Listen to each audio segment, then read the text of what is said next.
Uwi na si Papa mo? Nandiyan pa po.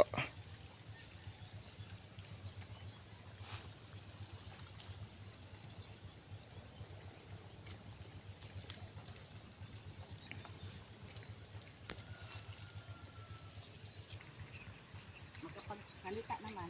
Unti-unti.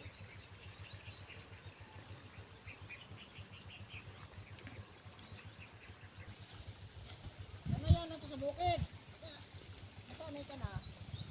Baling wala na yung init na yan. Na. Para sanay na, no?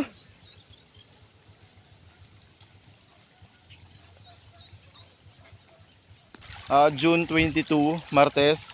Ito na mga master ko, pinapatrabaho na namin yung lupa namin kasi hindi pa namin kaya. So yun, ngayon magpupunla na mga master ko. After nitong ginagawa nila, nakita nyo naman kanina, magpupunla. Malalaman ko yung mga master ko kung paano talaga yung punla, kung paano yung proseso. Ngayon kukunin ko mga master ko yung ano doon, yung parang pinakabinhi. Yun yung magiging punla na ilalagay nila. Papakita ko mga master ko. Nasa may taas kukunin ko. Ito mga master ko, kung mapapansin nyo, di ba? Nakaraan walang tubig yan, halos parang daming damo, daming halaman. Pero ngayon mga master ko, yan may tubig na siya. Kasi mga master ko, na-rotivate na siya. Yun yung third session master ko. Rotivate, so una, nagpatubig. Pangalawa, second session, linis. Pangatlo, nagpa-rotivate.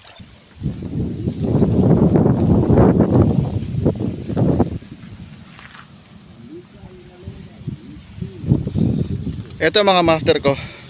Ito yung sinasabi kong sako na punla, yung binhi. Ito mga master ko. Dadalhin ko yan. Bababa ko ron. Kasi tatanim na nga nila kayo Prido. Ito mga master ko. Tignan nyo. Yan mga master ko. Kung mapapansin nyo mga master, meron siyang parang kulay puti-puti.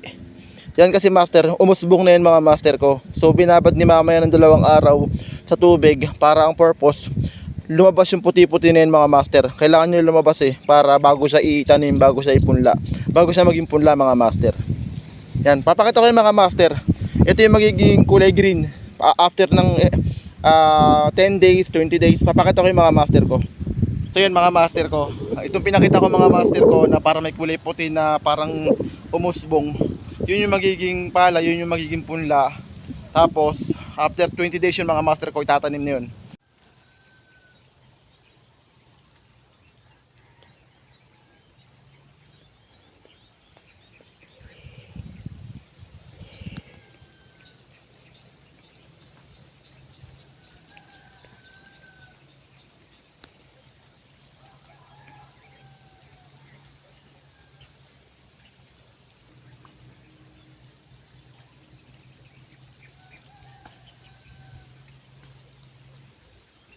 Master ko, ito yung pang spray, ito yung gagamitin para sa yung mga damo, para mamatay yung mga damo na yan.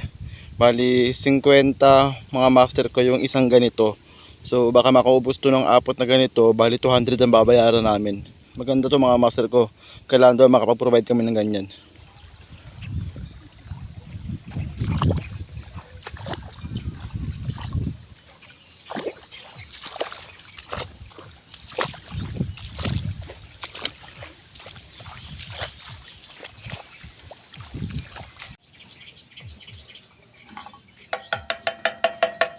Kulay green.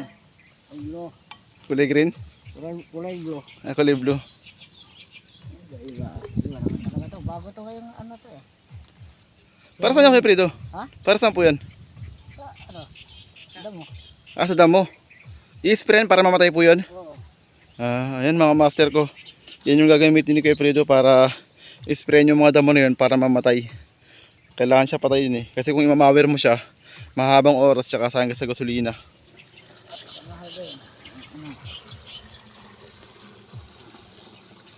Quality mga master ko. Nalalaman natin yung mga technique kung paano. Shoutout kay Kuya Prido tsaka kay ate.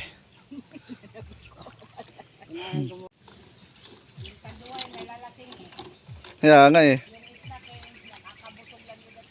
totoo. Yan kay mga master ko. Bali isang container ang bigat niyan mga master ko. Ang bigat ng dala-dala ni Kuya Prido. Pero basic kay Kuya Prido, no problem lang sa kanya. Yan. Parang pinapampang master ko para ma-sprayan na, para mamatay na yung mga damo. Quality mga master ko. Ayan mga master ko, gumagana na siya. Ayan. Ang galing mga master ko. Lupit sige prito.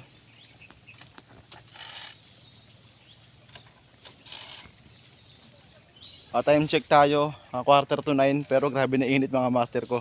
Pero ganoon talaga. Ito sila ate, sanay sila ate sa galawan. Ako nahihirapan na pero kailangan masanay na rin ako. Yan mga master ko, kung mapapansin nyo rito mga master ko, para meron siyang mga row. Yan yung papunlaan mga master ko. Ito yung parang butil din ng palay mga master ko, parang butil din ng bigas.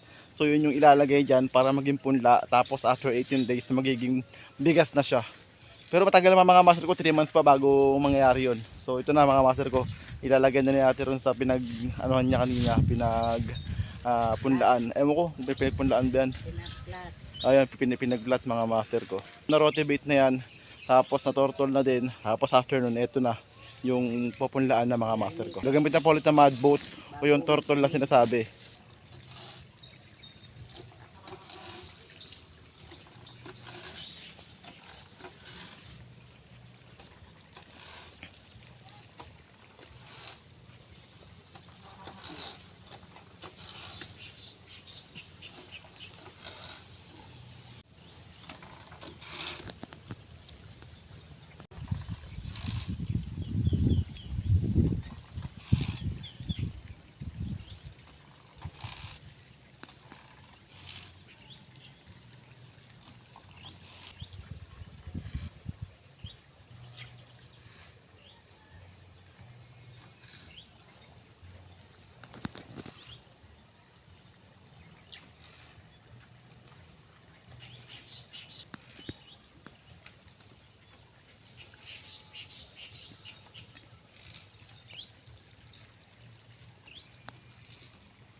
Yan, sinasabi lang ni ate yung binhi, yung parang pinakapalay niya na magiging punla tapos magiging bigas. So lahat yan mga master ko, lahat ng mga nakaplat na to, lahat ng mga row na yan mga master ko, lalagyan ni ate yan. So hindi talaga biro mga master ko. Ngayon malalaman na natin, masasaksihan natin kung paano talagang ginagawa proseso sa pagpapalay. Ngayon nandito na kami. Malalaman namin kung paano yung ginagawa, kung gaano kahirap, kung ano yung sakripisyong ginagawa ng mga magsasaka. Solid mga master ko.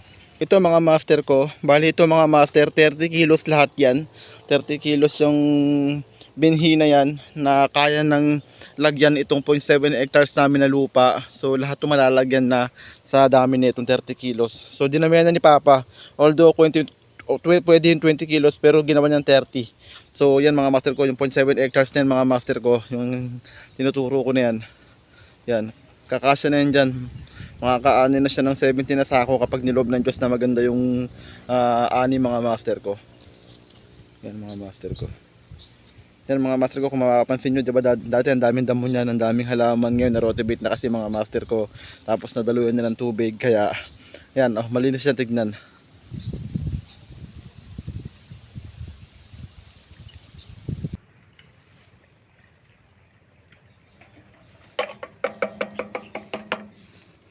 Ito mga master ko, ginawa ni Kuya Frido, hindi pa ito nalalagay itong mga binhi na to, i-spray niya na. Kasi ang tendency kasi kapag natanim na to, tapos tsaka mo lang siya i-sprayan, mamamatay itong mga binhi na to, yung mga magiging punla. So, sayang lang effort. Ito mga master, pangalawang refill lang ito ni Kuya Frido, kasi yung una naubos na. So, kasi medyo malaki-laki, 0.7 hectares yung i-sprayan. So, kailangan ito mga 3 hanggang 4. Ito pa lang technique sa pagpapalay, pagsasaka, first time ko lang na nakikita.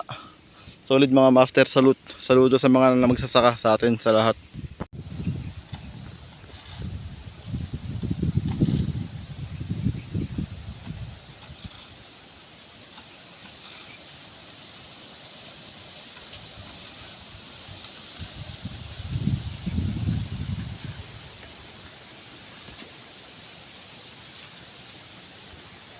Yan mga master ko, ano pa yan, tutortulin pa yan mga master ko. So ito mga master ko, yan na yun. Yan na yung pinakapunlaan. Ililipat yan mga master ko dito pagtapos ng 18 days.